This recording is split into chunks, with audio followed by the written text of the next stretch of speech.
Everyone, welcome back again to Let's Curious and Grow. So, today's topic is regarding food chain and food web. So, in this video, we will cover the introduction about food chain, the various types of food chains, the trophic labels that comes under food chain.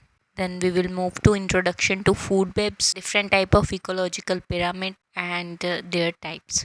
So, let's start with it. ये आपकी जो food chain है वो होती क्या है? Food chain देखिए, जो एनवायरनमेंट है, जो लिविंग प्रोसेसेस हैं, इकोसिस्टम एक एनर्जी को दूसरी एनर्जी की फॉर्म में पास करने के लिए इकोसिस्टम में चेन्स बना के रखता है। बेसिकली अगर सिंपली फूड चेन बताएं तो फूड चेन एक पाथ है जिसके थ्रू एनर्जी की जो फॉर्म है वो फूड के फॉर्म में पास होके एक लिविंग ऑर्गेनिज्म से दूसरे में जाएगी और इस तरह से वो एक इकोसिस्टम से दूसरे इकोसिस्टम तक अपनी एनर्जी को पास करती रहेगी।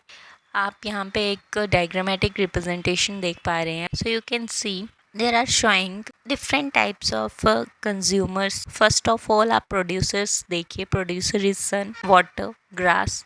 primary जो कंज्यूमर है मीन्स ग्रास के ऊपर जो सर्वाइव कर रहा है दैट इज़ ग्रास हॉपर।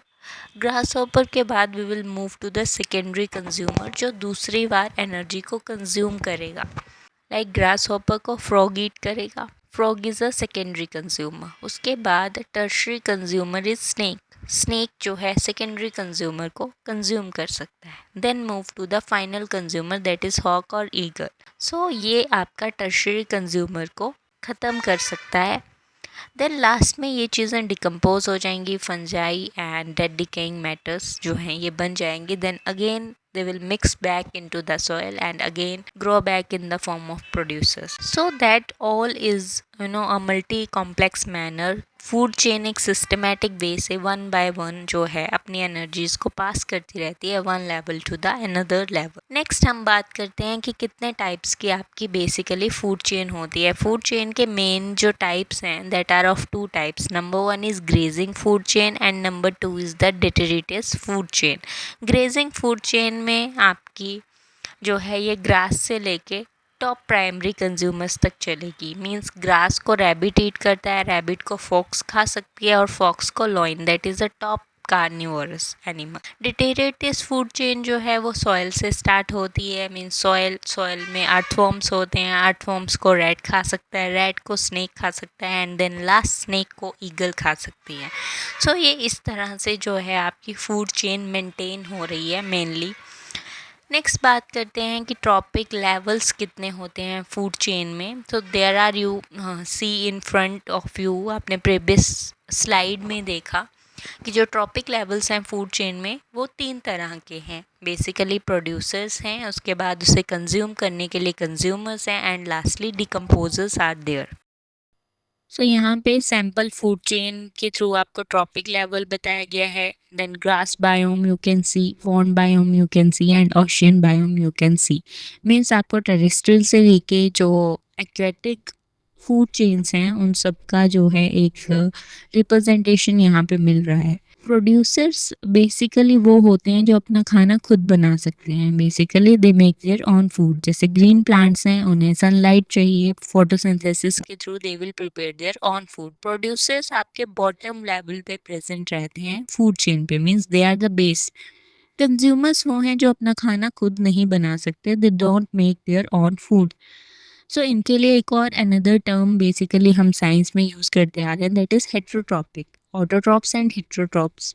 तो आई थिंक आपको ये क्लियर होगा कि ऑटोट्रॉप्स जो हैं वो क्या होते हैं और हेट्रोट्रॉप्स क्या होते हैं। सो कंज्यूमर्स जो हैं वो हेट्रोट्रॉप्स में आते हैं बिकॉज ये क्या करते हैं, दूसरे ऑर्गेनिजम्स को कंज्यूम कर लेते हैं, उन्हें खा लेते हैं, ख़त्म कर देते हैं ताकि अपना जो ऑर्गेनिज्म है उनका सर्वाइवल बढ़ा सके, अपने आप को जिंदा रखने के लिए दूसरे को कंज्यूम कर सकते हैं। बट जो ऑटोट्रॉप्स होते हैं they are green plants. Basically वो अपना खाना खुद बनाते हैं। Auto means they are self made their foods. So consumers जो हैं हेट्रोट्रॉप्स में आते हैं और प्रोड्यूसर्स जो हैं वो बेसिकली ऑटोट्रॉप्स में आते हैं। कंज्यूमर्स की अगर हम बात करें तो अगेन 3 टाइप्स के कंज्यूमर्स आते हैं, herbivorous, carnivorous and omnivorous. Herbivorous basically आपने देखे हैं, they are the wild animals जो प्लांट्स के ऊपर डिपेंडेंट रहते हैं अपने सर्वाइवल के लिए। वो ग्रीन प्लांट्स को ईट करते हैं, लीव्स को ईट करते हैं, fruits and all that. Carnivorous वो होते हैं जो आपके फ्लैश के ऊपर बेसिकली रहते हैं डिपेंडेंट, मीन्स वो किसी कार्निवोर को मार के खाएंगे। So they are lions, tigers etcetera.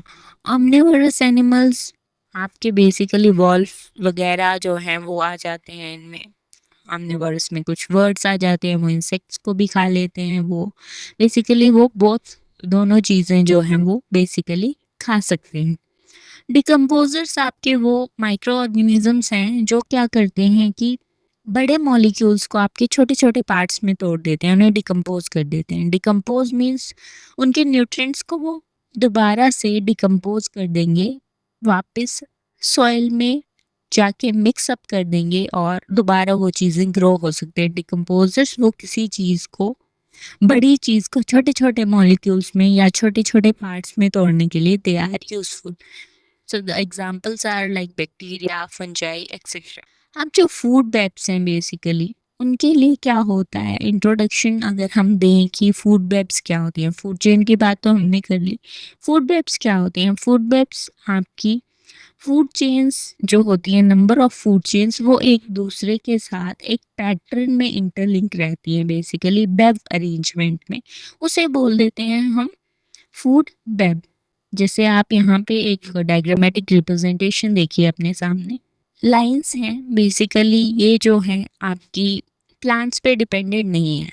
आपको सीधा पता है कि जो टॉप कंज्यूमर्स हैं वो सेकेंडरी कंज्यूमर्स पे अटैक करेंगे, वो कभी प्लांट्स, ग्रीन प्लांट्स के ऊपर नहीं जाएंगे। So it is interlink directly with the second most consumers या सेकेंड ट्रॉपिक फूड चेन पे ये डिपेंडेंट। जो सेकेंड ट्रॉपिक लेवल पे आते हैं like rabbits are there, goat is there, वो बेसिकली आपकी ग्रीन प्लांट पे डिपेंडेंट है। तो इस तरह से ये वेब अरेंजमेंट जो है वो बनी हुई है। जो काइट्स हैं आपके वो स्नेक्स को खा सकते हैं। सो इस तरह से ये चीज़ें आपस में इंटरलिंक हैं। हम बात करते हैं इकोलॉजिकल पिरामिड्स की कि इकोलॉजिकल पिरामिड्स क्या होते हैं। बेसिकली ये जो ट्रॉपिक लेवल्स की बात की हमने, ट्रॉपिक लेवल्स को रिप्रेजेंट करने के लिए पिरामिड्स बने रहते हैं। डिफरेंट ऑर्गेनिजम्स हैं, वो डिफरेंट इकोलॉजिकल पोजीशंस पे हैं। इकोलॉजिकल पोजीशंस मीन प्रोड्यूसर्स हैं, उन्हें कंज्यूम करने के लिए फाइनल कंज्यूमर कोई और है। सो उसको हम इकोलॉजिकल पिरामिड कह देते हैं। इकोलॉजिकल पिरामिड एक रिप्रेजेंटेशन है कि जो ट्रॉपिक लेवल्स हैं डिफरेंट डिफरेंट ऑर्गेनिजम्स पे, वो इकोलॉजिकल पोजीशंस के ऊपर डिपेंड करते हैं। मीन्स प्रोड्यूसर से लेके फाइनल कंज्यूमर तक उसकी क्या पोजीशन रहती है इकोलॉजिकल चेन में, वो इकोलॉजिकल पिरामिड कहलाती है। अब अगेन जो टाइप्स हैं पिरामिड्स की, वो again they are classified into 3 different types. Number one is the pyramid of number, second is pyramid of biomass and the third one is pyramid of energy। और ये तीनों ही pyramids जो हैं बहुत important हैं बेसिकली। ये हमेशा पूछे जाते हैं क्वेश्चंस में भी, और CSIR नेट के पेपर में भी there is a lot of questions from these types। सो कहने का मतलब है कि ये काफ़ी इंपॉर्टेंट टॉपिक है पिरामिड्स। सो नंबर वन बात करते हैं पिरामिड ऑफ नंबर की।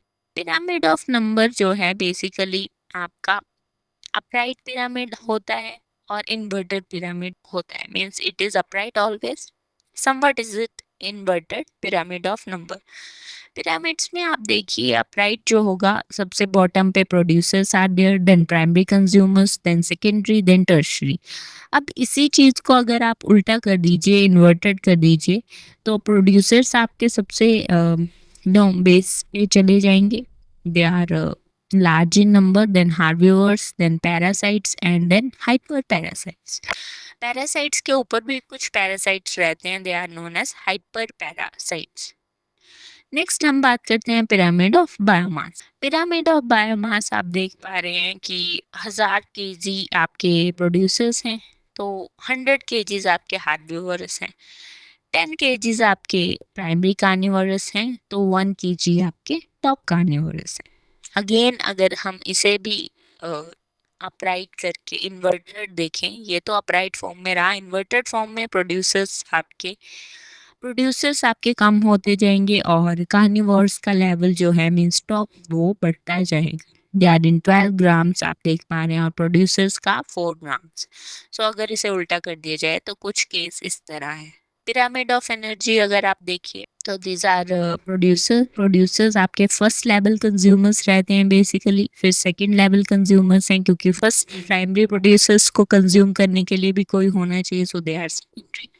और टॉप कार्निवोरस जो हैं वो थर्ड लेवल के आपके कंज्यूमर्स रहते हैं। बेसिकली ये दोबारा से वही बात आ रही है कि सन से एनर्जी लेके प्राइमरी प्रोड्यूसर्स ने अपना खाना बनाया, फिर प्राइमरी कंज्यूमर्स आए, तो एक लेवल और ट्रॉपिक एनर्जी पास होती गई, फिर वो सेकेंडरी कार्निवोरस में शिफ्ट हुई तो एनर्जी और ख़त्म हुई, अगेन टेरेस्ट्रियल में गई और फिर फाइनली आपकी टॉप कार्निवोरस में गई। सो एनर्जीज अगेन इस तरह से एनर्जिकल पिरामिड जो है वो अपराइट की तरफ जाता रहा। जैसे ही अपराइट की तरफ गया बेसिकली उसने अपनी एनर्जी को first level to the second and second to third, third to fourth and so on, इस तरह से शिफ्ट अप किया।